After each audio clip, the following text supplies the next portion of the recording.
Tuesday marks Donald Trump's last full day as president of the United States. Trump will leave the White House with what some opinion polls say are the lowest approval ratings of his four-year presidency. He will also leave Washington, D.C. in a state of high alert. The FBI is vetting all 25,000 service personnel involved in President-elect Joe Biden's inauguration on Wednesday. Officials have expressed concern about a possible insider attack or other potential threat. Now, security concerns have gripped the city since a violent mob stormed the Capitol on January 6th. Downtown Washington, usually buzzing with people and traffic, now a ghost town. On the other side, traffic jams and checkpoints. A city split in two, the center has become a militarized zone. And the U.S. Capitol remains under a strict lockdown just days before the presidential inauguration.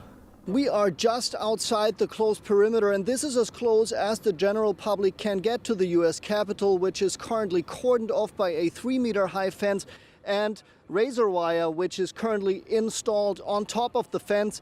We're going to go inside that perimeter now to get a glimpse on the preparations that are underway for an inauguration day that will be unlike any other in American history. Soldiers instead of visitors. Some 25,000 members of the National Guard are securing the Capitol grounds. There has been some concern about a potential inside threat, as not everyone is happy with the new president. It's a sticky situation as far as politically, and of course I have my own thoughts politically, but in uniform I can't convey them. But I'm here to do a job. I'm here to follow what our organization's doing, and we're carrying on with that mission. Ladies and gentlemen, the President-elect of the United States, Joseph R. Biden Jr. and Dr. On the west side of the U.S. Capitol, some normalcy is coming back. Rehearsals and sound checks where 2 weeks ago thousands of Trump supporters stormed the symbol of American democracy. The rehearsals for the inauguration ceremony were just completed, and on this very lawn usually thousands gather to cheer for their new president. Well, this year many things will be different. Fear of an attack on the president means a ceremony with hardly any guests. The National Mall will remain shut down, and authorities ask citizens to stay far away for the sake of their own safety. In the downtown area, buildings have been boarded up again after a year of protests and a pandemic. These views have become a common sight for many Washingtonians, but businesses are suffering. The business was bad from last 8 months because we're in the commercial area. This is the commercial hub. All the offices around us are closed, and the security has beefed up so much you can't even. We have a little bit of a delivery business, but mostly all the roads are closed.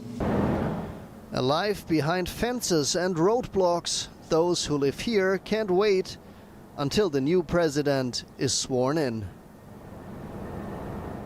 And for more, I am joined by DW correspondent William Glucroft. William, what's expected on Inauguration Day, and how long could these increased security measures last?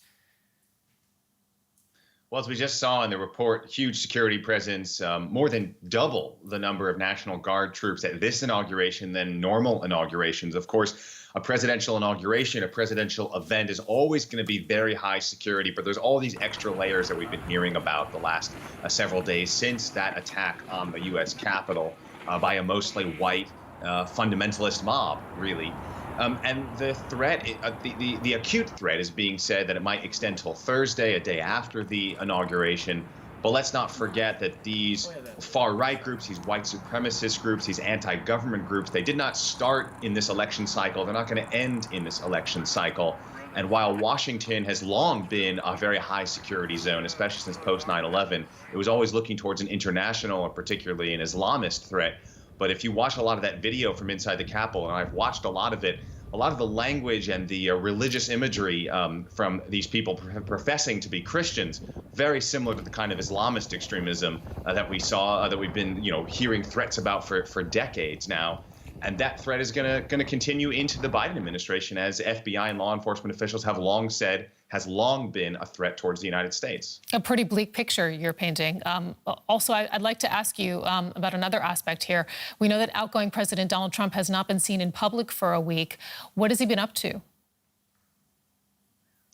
Well, as you mentioned at the top, before that report, he made this statement that he was going to allow travel, especially from Europe again, because the United States is going to start requiring proof of negative tests if you're coming into the country.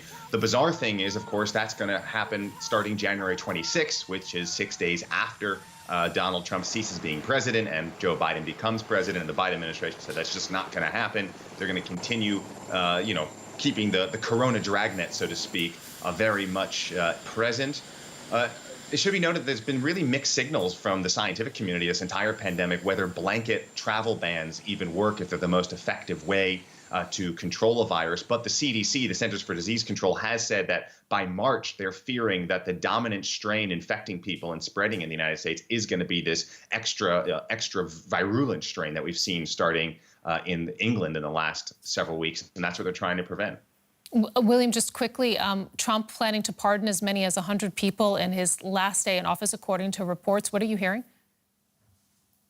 That's right. And I think more importantly on who might be on that list is who doesn't appear to be on that list, which is many of the controversial figures in Trump's inner circle, members of his family who have not been charged with any crimes but could theoretically be preemptively pardoned. Even Donald Trump himself preemptively pardoned, which would be, of course, very constitutionally questionable. And also his aides are saying, don't do that because it would incriminate him. It would basically be an admission of wrongdoing. But he's still president through noon on Wednesday, and he can effectively do whatever he wants in that realm of pardoning. We'll have to see what actually comes out of his announcements. William Glucroft breaking it down for us. Thank you. We're now to Jesus Christ and Donald Trump. Evangelical Christians, they played a prominent role in the storming of the Capitol on January 6th, and they have counted among Donald Trump's most devoted supporters during his presidency. Jesus loves you guys!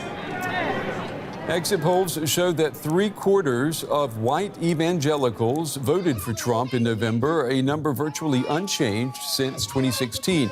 They stood behind the president despite the multiple accusations of sexual assault against him and his repeated lies to the American people. So how can we explain this zealous devotion to a leader who's an unrepentant sinner? My next guest says it may have not so much to do with prayer and more to do with power. Catherine Stewart is the author of the book, The Power Worshippers, Inside the Dangerous Rise of Religious Nationalism. Catherine joins me tonight. Catherine, it's good to have you on the program. When we talk about Trump's base, we are including evangelical Christians who share a vision of the U.S. And that vision, correct me if I'm wrong here, but that vision would render separation of church and state meaningless. That's absolutely right. Christian nationalism is central to any explanation of the crisis that we're seeing in America today. You really can't explain how Trump came to power and how so many other leaders on the sort of Republican side of the political aisle are hostile to democracy unless you know something about this movement.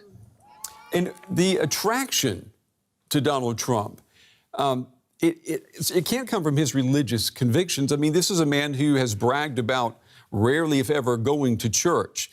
I mean, is this where religious strains merge with those in a culture war in the United States? Is that what we see?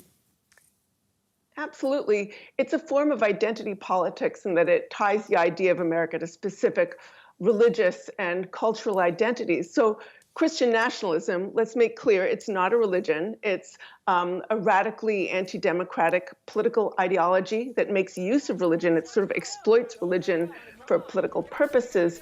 And it's also a device for mobilizing people to vote in support of the hyper-conservative candidates that the movement favors.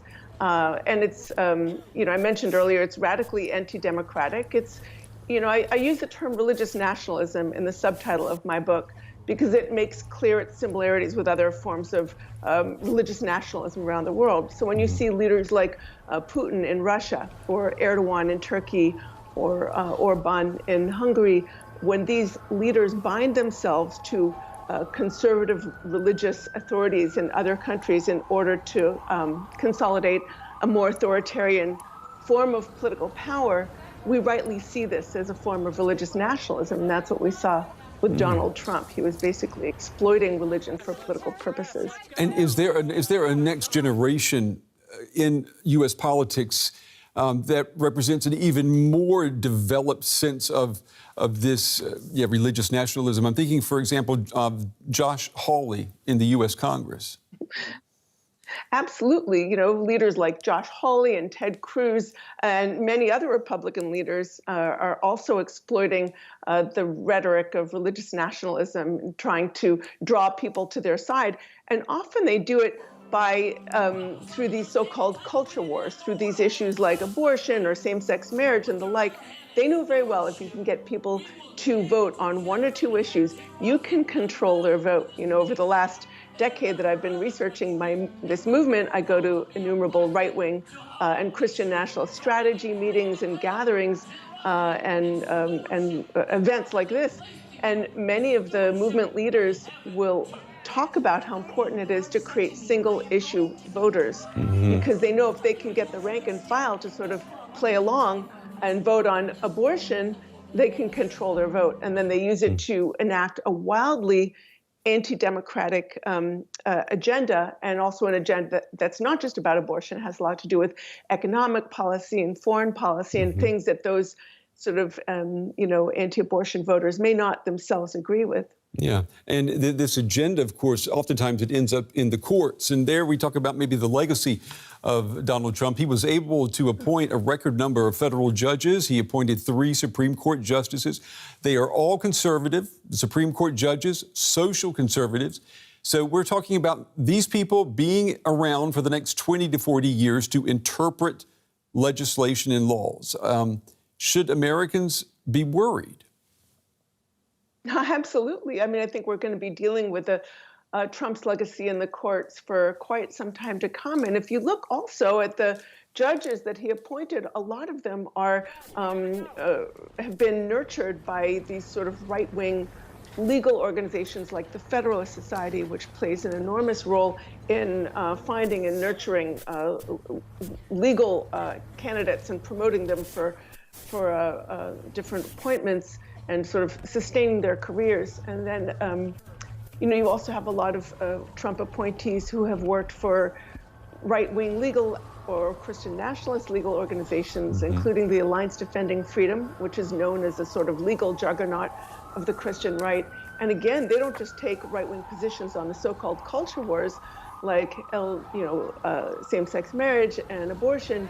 They are advocating for sort of policies that I think it's really underappreciated, the extent to which the Republican Party has allied itself with this sort of far-right libertarian economic wing of the Republican Party. Yeah. And, a lot of the big ticket funders of the movement, many of the people sort of pouring money into these organizations are as committed to sort of almost like a free market fundamentalism as they are to right-wing positions in the so-called culture wars. Yeah, and it's amazing, too, when you think all of this comes together and the notion of separation of church and state just, goes up in smoke.